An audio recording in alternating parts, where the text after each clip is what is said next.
Oh, ntar aja bikin kopinya.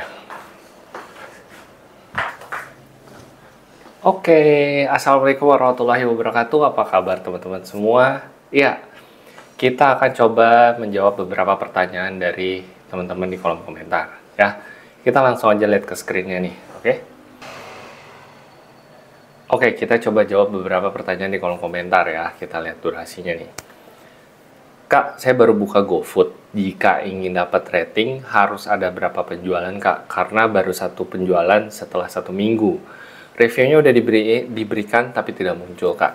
Oke, ini tuh pertanyaan dari video yang tips mulai berjualan di GoFood biar banyak orderan tahun 2024. Jadi intinya, dia baru buka GoFood, baru penjualannya baru satu, terus gimana cara dapat ratingnya, terus reviewnya udah diberikan tapi tidak muncul. Oke, setahu saya rating itu kalau baru bisa mulai jualan itu baru keluar itu harusnya 10 kali review dia keluar ratingnya, harusnya ya. Tapi ini kan juga tergantung algoritmanya, tergantung si sistemnya gitu, apakah dia akan langsung keluar atau tidak. Jadi saya juga nggak bisa mastiin bahwa kalau misalnya oh itu udah pasti langsung keluar nih ratingnya, belum tentu juga. Nah, kalau saran saya adalah misalnya kakaknya baru mulai banget jualan nih, biar cara dapat rating banyak atau kejar rating banyak, kakak harus dipancing. Dipancing itu seperti apa? Contohnya gini, misalnya gini, kita buka di aplikasi Gojeknya ya, di aplikasi Gojek, ya. Udah gitu kan, bukan di Gobisnya ya, udah gitu pesan GoFood, ya kan? Udah pesan GoFood gini, ya kelihatan nggak sih? Pesan GoFood ya. Kakaknya pesen di restonya kakak sendiri gitu, pesen terus kirimin gitu, misalnya buat siapa, buat temen atau buat siapa, atau mau kasih ke driver. Nah, abis order itu kan biasanya ada rating ya, rating kayak abis itu dia bisa ditanya ratingnya berapa buat drivernya dan lain-lain, dan rating restonya. Jadi di situ yang dimaksud dipancing, kakak pesen dari resto kakak sendiri ya, mau kirimin ke teman atau mau kasih ke driver ya silahkan. Itu cara satu, dipancing dengan cara satu. Kedua adalah bisa juga misalnya punya temen nih gitu kan ke saya gitu, misalnya Dit, gue baru buka nih kopi Pudak gitu atau kopi Moyan, tolong pesen dong gitu dari akun lo, gue isiin deh GoPay-nya. Nah nanti kan dia setelah pesen dia akan nge-review tuh. Nah itu caranya, jadi dipancing ya. Dimaksud dengan dipancing adalah pesan sendiri dari tokonya, habis itu kasih reviewnya. Oke?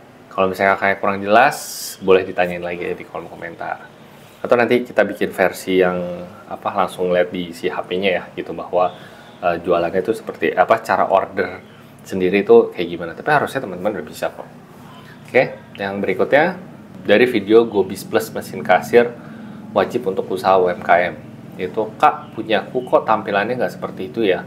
Padahal maunya kayak punya kakaknya, keluarnya malah kayak kalkulator gitu, jadi nggak bisa buat kasir. Nah, ini harusnya kalau misalnya kakak pakai Gobis Plus ya atau Spot ini dengan mesin seperti ini, harusnya keluar gitu, udah otomatis kayak Go kasirnya udah keluar. Gak usah pakai alat ini ya, pakai jualannya masih di HP aja, pakai printernya masih Bluetooth, ya pasti harusnya ada gitu. Untuk Go kasirnya itu ada si kolom Go kasirnya. Untuk pertanyaan berikutnya adalah dari video yang short nih, iklan GoFood bikin boncos ya. Jadi ya benar sih kalau menurut saya, kalau misalnya teman-teman belum bisa terlalu banyak nggak iniinnya gitu ya, misalnya baru mulai ya, saya nggak saranin dulu buat iklan. Saya lebih pilih adalah bikin promo gitu. Nah pertanyaannya ini adalah, untuk promo apa kelebihan dan kekurangannya ya Bang? Oke, kalau menurut saya promo itu kelebihannya kayak gini. Oke, kalau untuk pemula ya saran saya adalah promo ya kan, dan kelebihan dan kekurangannya udah pasti. Kalau misalnya kelebihannya, teman-teman akan dapat awareness dari orang-orang atau calon-calon pembelinya teman-teman gitu, untuk ngebeli produknya teman-teman. Nah, kekurangannya itu adalah udah pasti profitnya teman-teman itu akan sedikit berkurang karena harus ikutin promo. Tapi sebetulnya itu bisa diakalinnya dengan apa? Teman-teman bikin promonya itu dengan paketan. Jadi misalnya teman-teman jualannya nasi goreng, ya kan, kalau misalnya ada untungnya berapa, kalau misalnya dibikin promo kan profitnya itu pasti akan sedikit lebih kecil ya gitu. Nah kalau misalnya dipaketin dengan minuman dan yang lain-lain, itu otomatis si minumannya itu akan nutupin dari si promo tersebut gitu. Jadi contohnya gini, misalnya harga makanannya adalah 10.000. Kalau misalnya teman-teman bikin promo diskon 20% ya otomatis kan akan kepotong tuh profitnya. Tapi kalau misalnya teman-teman bikin promo nasi goreng dengan es teh manis ya, es teh manisnya misalnya pasang 5.000 ya kan, dipromoin 20%, itu akan kepotongnya dari si minumannya sebetulnya gitu. Paham ya? Jadi maksudnya biar ngakalin gitu bikin promo, itu saya biasanya bikin pakai paket-paketan. Berikutnya nih, udah berapa sih? 1, 2, 3. Oke, yang berikutnya yang keempat, dari video vlog kedai kopi Moyen Bandung 2024. Wah nih yang Moyen. Bang, mohon pencerahannya untuk saya mahasiswa ingin bikin usaha seperti kopi Moyen. Gimana awal dan tahapannya biar bisa sukses seperti kopi Moyen? Thanks atas bantuannya. Oke, salam kenal buat kakaknya. Makasih ya udah ngeliat videonya. Nah, kalau misalnya saya jelasin tulis di kolom komentar itu ya, itu panjang banget. Intinya gini, Moyen itu bisa seperti sekarang juga, ya nggak segampang itu juga. Karena kan kalau dilihat, sebetulnya usaha saya udah dari 12 tahun yang lalu. Nah, cuman alhamdulillahnya waktu saya buka Moyen itu di awal adalah sebetulnya bukan tidak sengaja. Moyen itu sebetulnya proyeknya tadinya proyek kecil gitu, kapasitasnya tuh nggak besar, cuma 5 meja. Cuman alhamdulillah karena ada salah satu videonya atau kontennya yang viral, itu jadi rame banget. Itu ngebludak. Terus alhamdulillahnya juga ya karena kita sudah terbiasa gitu, maksudnya dari kuliner kita nge-scale up-nya tuh cepat. Nge-scale cepat, alhamdulillah pokoknya memang semua udah jalannya semua, jadi langsung besar seperti itu gitu. Nah, jadi prosesnya juga gak gampang gitu. Jadi biar sukses seperti itu ya kalau ditanya ya saya bilang ya memang satu udah rezekinya, kedua memang waktu itu karena viral ya kan. Nah, kalau pengen seperti itu kayak gimana ya, apalagi kakaknya baru mulai usaha ya harus coba dulu, action dulu, jalan dulu. Kalau misalnya nggak dicoba-coba, cuma kebanyakan mikir ya nggak jalan-jalan, nggak jadi-jadi gitu. Atau gini, seru kali ya kalau misalnya teman-teman ada nih 5 atau 7 orang, saya bikin sharing-sharing di Kopi Moyen ya, gimana sih cara mulai usaha coffee shop, cara mulai kuliner, atau misalnya tertanya tentang GoFood, boleh banget. WA aja atau kumpulin 5-7 orang ya, maksimal 10 lah mungkin. Kita adain tuh sharing-sharing di Kopi Moyen. Gratis. Ya paling beli minum aja ya di Kopi Moyen. Gitu sih kurang lebih. Oke. Itu dari video yang vlog dari Kopi Moyen. Oke. Terus berikutnya ada lagi pertanyaan, oh ini video lama banget nih. West Java, Villa Casa de Langit. Lewat mana bookingnya bang? Seingat saya ya, video yang ini tuh kita bookingnya itu dari Instagram.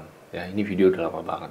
Oke, ada lagi nih dari video yang cara daftar GoFood atau GoBiz tahun 2024 tanpa ribet cuma HP. Kak, gimana ya kak mau daftar GoBiz tapi ditolak karena KTP-nya udah pernah kedaftar. Oke, jadi kalau misalnya teman-teman yang baru mulai daftar nih, terus KTP-nya ketolak dulu karena dibilang udah kedaftar, itu memang udah nggak bisa ya, karena udah terdaftar ya, udah pasti itu nggak akan bisa. Itu caranya gimana? Saya kali ini adalah coba pakai ID atau KTP orang lain. KTP orang lain maksudnya bukan yang nggak dikenal ya, misalnya kerabat, saudara, keluarga, bapak ibu, buat daftarin aja ya kan. Habis itu nanti berikutnya kan bisa dipakai si accountnya itu. Cuma memang harus kalau usahain, kalau nggak mau ribet, ID KTP-nya sama dengan nomor rekening yang di saat didaftarkan. Karena kalau misalnya beda, biasanya harus pakai surat kuasa. Itu agak ribet di situ. Ya, atau kalau nggak, misalnya coba lagi, misalnya udah pernah kedaftar, tapi setahu saya nggak bisa ya. Daftar pakai HP lain, tapi itu tetap sih nggak akan bisa. Biasanya kalau gagal daftar, nah itu masih bisa pakai HP lain. Tapi kalau udah pernah kedaftar, itu nggak akan bisa. Mau nggak mau tuh dia jatuhnya adalah buka cabang. Tapi kan nggak tahu nih, apakah udah pernah kedaftar ini, apakah akunnya aktif atau tidak. Kurang lebih seperti itu. Oke. Kemudian yang berikutnya dari video jualan di GoFood, apakah harus pakai stroke atau printer? Oh, love konten lo bang. Oh, oke. Makasih banyak ya. Kalau ada komen-komen seperti ini, itu yang bikin saya semangat lagi untuk bikin konten-konten seperti ini. Oke, terima kasih banyak komennya. Yang berikutnya adalah dari video sama jual di GoFood, apakah harus pakai stroke?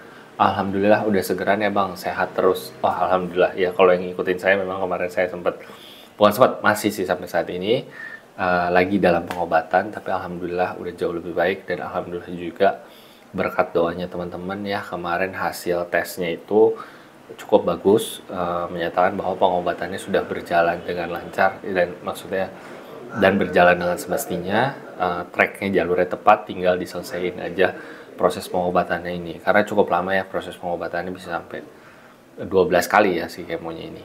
Oke, ini videonya kayak udah cukup lama ya. Kita pangkas dulu sampai sini. Masih banyak lagi pertanyaannya.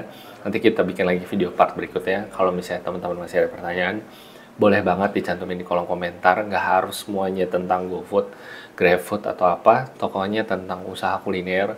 Apalagi lebih spesifik, pengen usaha kopi atau bikin kedai kopi, boleh banget. Tapi kalau misalnya mau secara profesional, istilahnya saya sebagai konsultannya lah, bahasa kerennya sekarang, konsultan atau coachnya untuk ngebimbing teman-teman buka usaha, itu memang saya ada fee-nya lagi. Tapi kalau misalnya mau belajar sendiri, kayak misalnya belajar dari video, itu saya ada ya video linknya untuk belajar sendiri dari video-video untuk cara bikin usaha kopi atau kedai kopi. Oke, gitu aja. Semoga video ini bermanfaat. Jangan lupa di like dan di subscribe, dan boleh banget di share karena siapa tahu di luar sana ada yang membutuhkan. Assalamualaikum warahmatullahi wabarakatuh.